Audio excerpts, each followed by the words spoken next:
Hey, Donnie Rosa here and the media team, and we're gonna go down to the bottom of the hill. Super moody, foggy, nasty outside, except it's fantastic, I think, for taking pictures. It's actually starting to snow right now. That might help our cause a little bit. And we're gonna see if we can get some pictures. The goal of this is looking for a great picture in any setting, in any weather. And we think, even though it seems terrible out today, it's probably a great opportunity to get some unique shots. Let's see what we can find.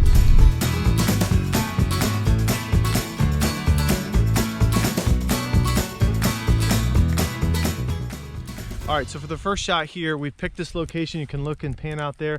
We got Jacob as our subject, trying not to freeze to death. What's so great about this area? See across the field, the background is darker and it's a ways away. So we're gonna completely lose the background that way. I've got a 100mm and I've also brought a 17-40 with me so I can try the different things. So I've got my subject standing here.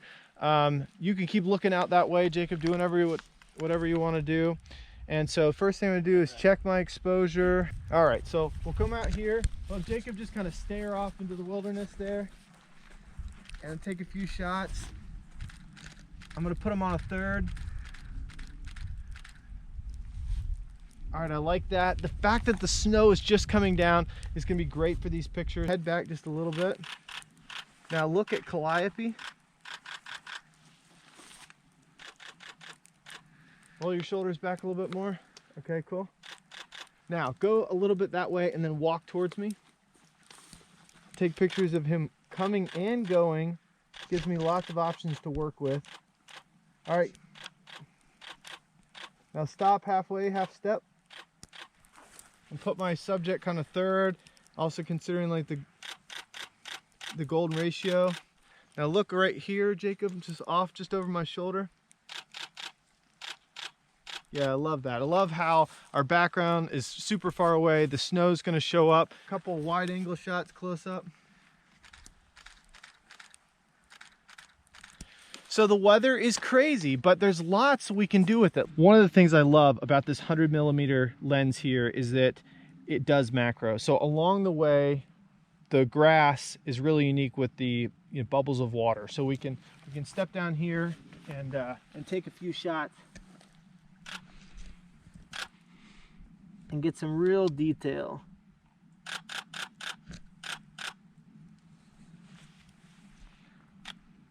It's a very flexible lens, does portraiture, I use a lot of this for ring shots when I'm doing weddings, but there's a lot you can do with it.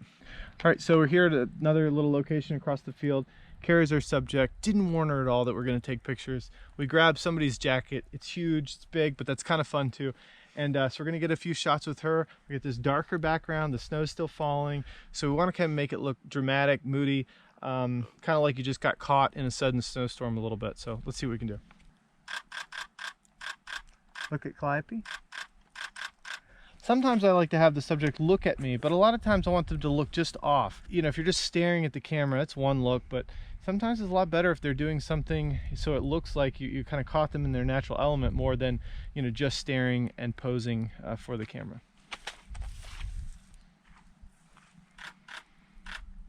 All right, put your head down like a little bit. Now grab the top of your jacket like this, like you're kind of like, yeah. Now glance up and laugh. All right, cool. Now stand over here. Now hand down. Just kind of.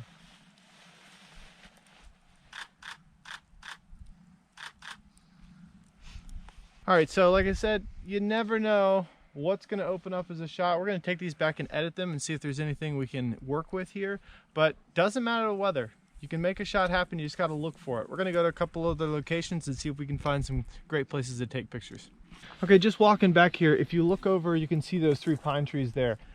They're a different color, they're set apart, so it's a little bit more of a clear subject, and I think that maybe there's a picture opportunity.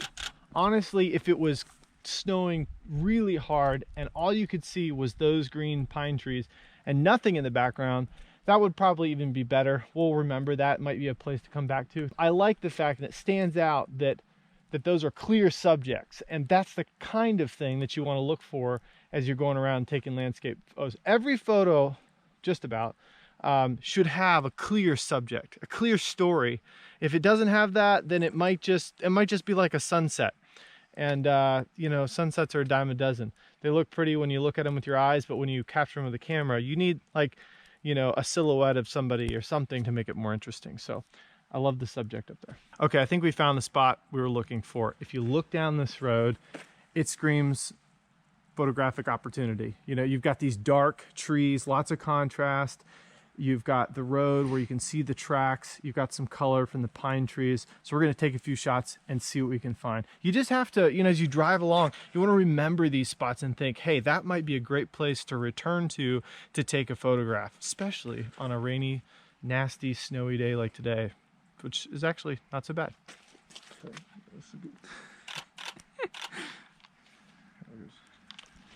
Okay, for this shot, we've got our subjects, a little bit of story. So we have two photographers. They've got their Canon cameras here, and they're gonna walk down this road. So the story is gonna be, because, okay, you could take a picture of this road, and we will. I'll snap one right here, and we'll show you what it looks like edited.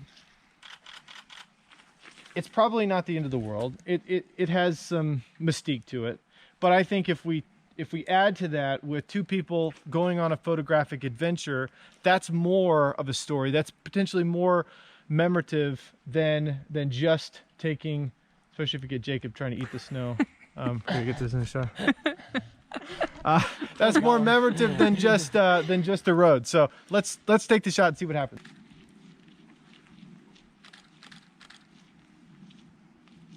I like to change the perspective and get down low as well. Okay, and then I'll move to the 100, which I can get in and get some distance there. And I think that's really gonna work for this shot. I have them kind of like talk to each other while they're going, so it doesn't look like two strangers. There's actually some human interaction, and that creates some more dynamic. They got the snow falling, which is awesome. And I think this is gonna make for a pretty sweet shot, just looking at how these are coming together. There's a lot happening here, and I like it. You could also go over to like a tree like this and kind of blur your image a little bit and shoot down towards the subject. And I think that's gonna help. You can see a puddle like this and shoot down real low and maybe get some of that in the shot as well. I think this turned out really well.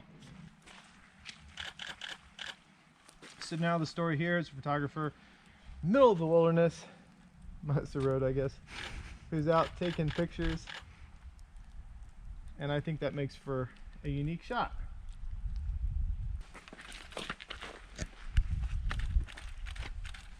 I also love his blue jacket with this pretty neutral background. Kind of helps him pop, and we should be able to do something with that in our post. Okay, so for this shot, we've got Jacob on this triangle. So there's a natural leading line that's headed towards him, and then he's taking pictures, so we've got some story. To me, the lighting is absolutely epic here. The water's a neat story as well. And so we'll take a few shots. We'll take those back, and even in camera, just looking at them on the screen, they look really neat. So hopefully we'll have some cool shots.